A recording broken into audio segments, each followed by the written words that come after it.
Good day, everyone, and thank you for joining this presentation. My name is Edwick Murungu. I'm the program lead at the African Leadership University.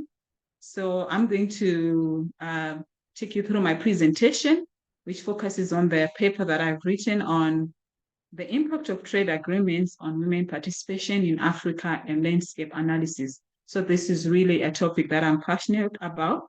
I follow up on a paper that I actually did on the history of the African free trade continental area. So this is going to be my outline.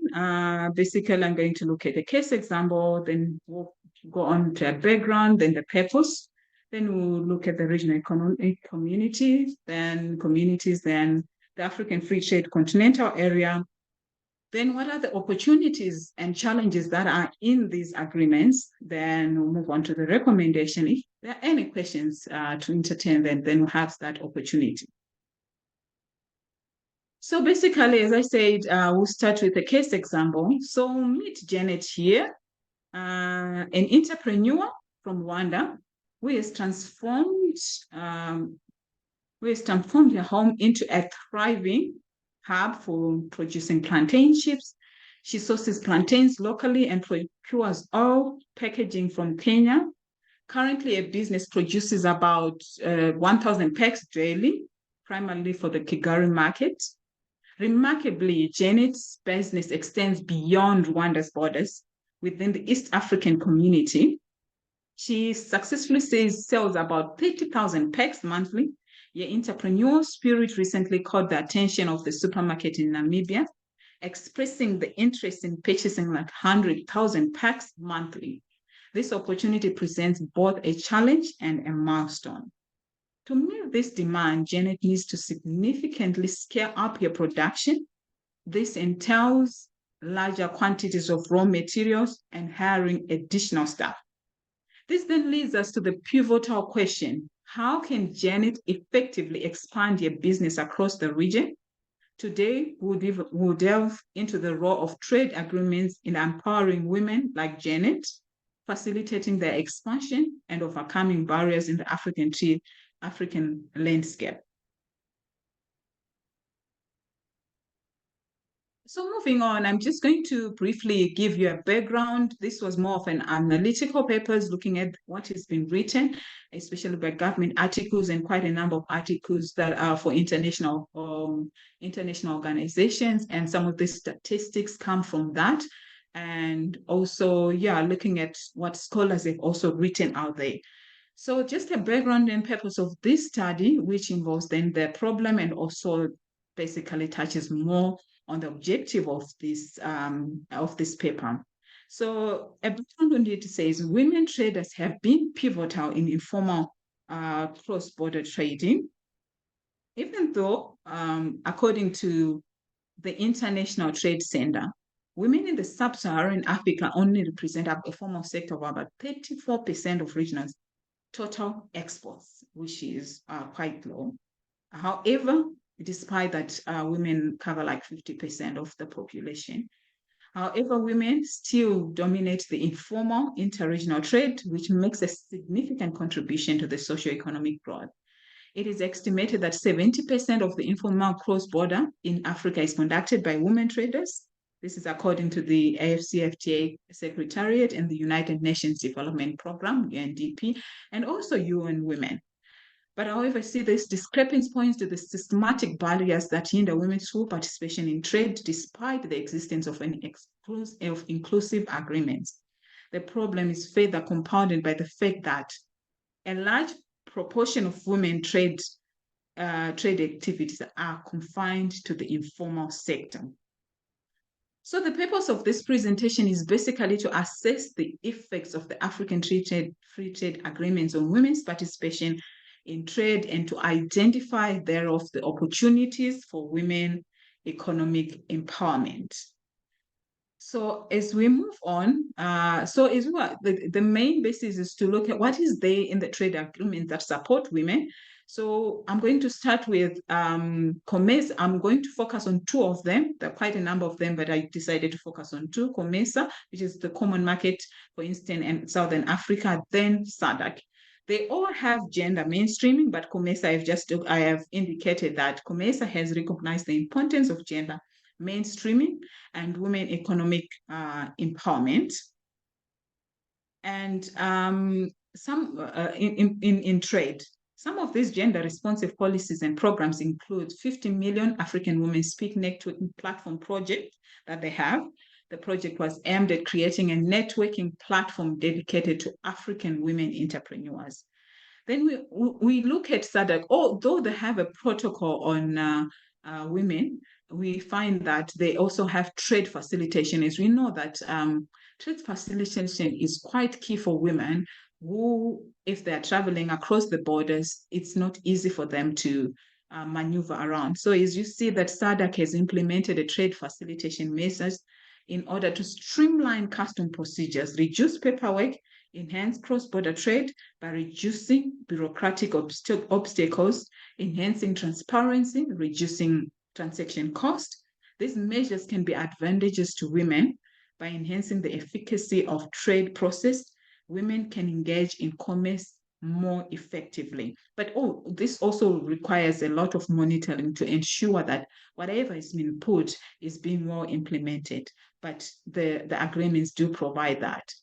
So now we move on to the giant, which everyone is really excited about it. And I'm personally excited about the African Free Trade Continental Area. So the African Free Trade, it offers so many opportunities, not only for women, but for youth and for the African continent. And we see that the main effect is going to be it's the largest free trade area. And it's the largest seeing market with about 1.3 billion people, combined GBT, approximately 3.4 trillion. Then there's quite a lot of cooperation that will come with this agreement, the intellectual property rights in all trade-related areas, cooperates on custom matters.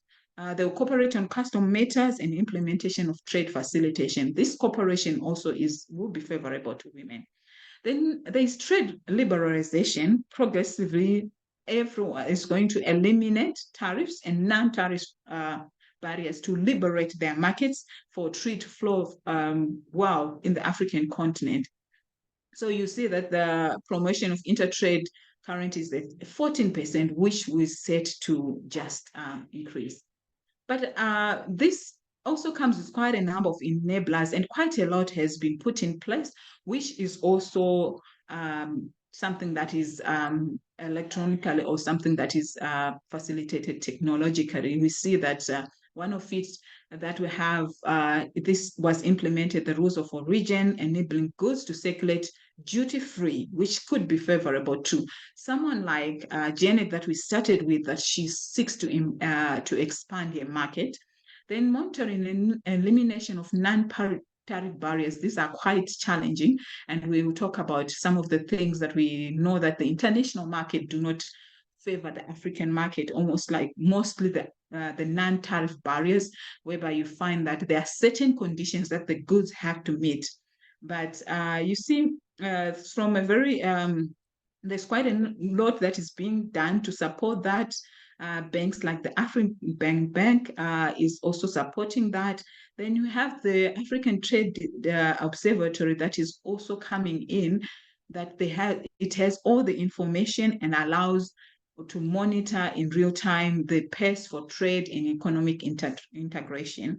So you also see that as I just go back on the non-tariff barriers, you see that there is monitoring and elimination of non-tariff barriers. There is also a platform that is now there that anyone can report any obstacles encountered when trading goods across the borders, and this could be very handy for women. But we'll see that this is more of online, internet, and a lot of things which still poses quite a challenge for women.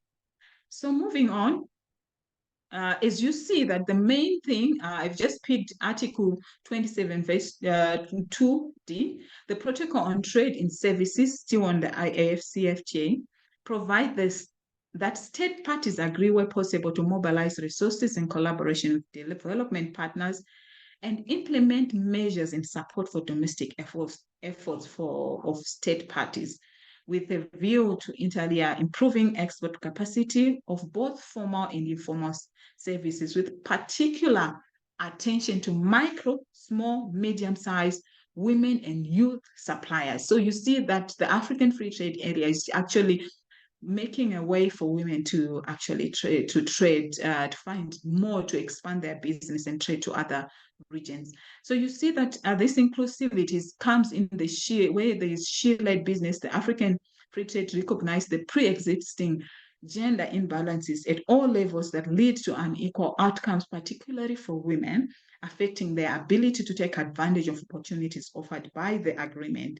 Protocol on women and youth is also part of the African Free Trade Agreement. And it's interesting to actually know currently the negotiations are still underway for the African Free Trade Area e-commerce protocol, which is quite exciting. So as you are looking at all these opportunities, we have looked at COMESA, we've looked at SADC, we've looked at the AFCFTA, which I'm really excited in what it will do for the continent and some of the opportunities that I have indicated. We come back to our journey to see that these agreements do offer her an opportunity, but also there's some challenges that come with that. There is increased market access. We talked about over $1 billion of the market that she can be able to expand. Remember, she wanted to expand to Zambia. That's what the African Free Trade Area offers. Yeah. Then there is the reduced transaction cost because of the cooperation that will come, and also because the tariffs are going to be reduced progressively up until like 90% between states.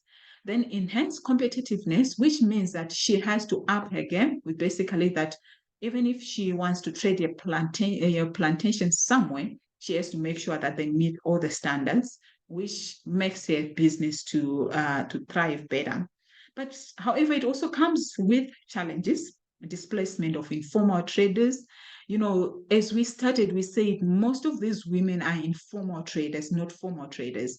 So it might actually come as a challenge that they are displaced with those that are formalized, or there is actually monopoly in that area. They end up not really thriving in that, which needs to be really managed. Then there is increased competition. There's going to be increased competition in as much as it can be an opportunity. It can also be something that can be challenging because now she has to make sure that she meets the competition that is being posed to a business. Most other people will come into play. Then the regulatory challenges. We all know that most of these small businesses, they don't want to comply. In most of the compliance requires a lot of due diligence, and it requires quite a lot of investment into it, monetary. So they bypass that because they want to pay taxes and all that. So regulatory challenges can be something of which it's also beneficial to them if they comply.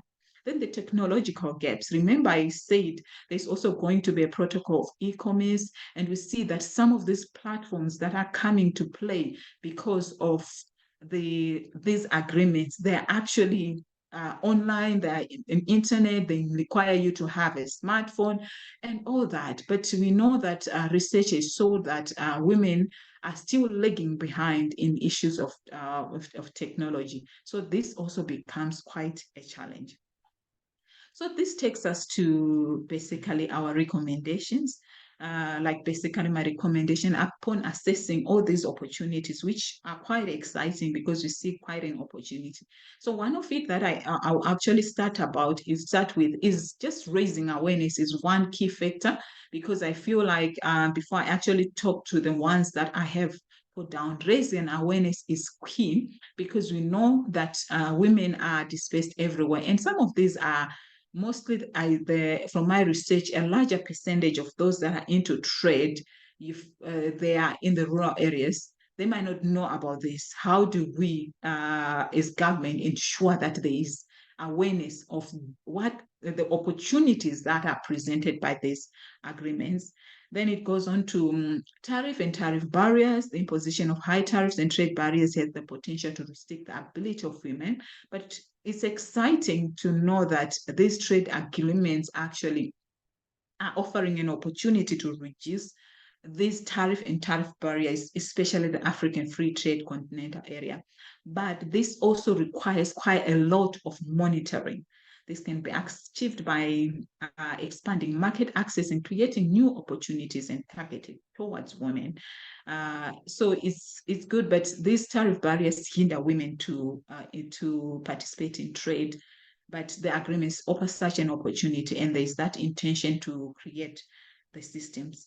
Then access to finance, we go back to the Janet issue, we find that she now needs to employ more people, she needs to expand.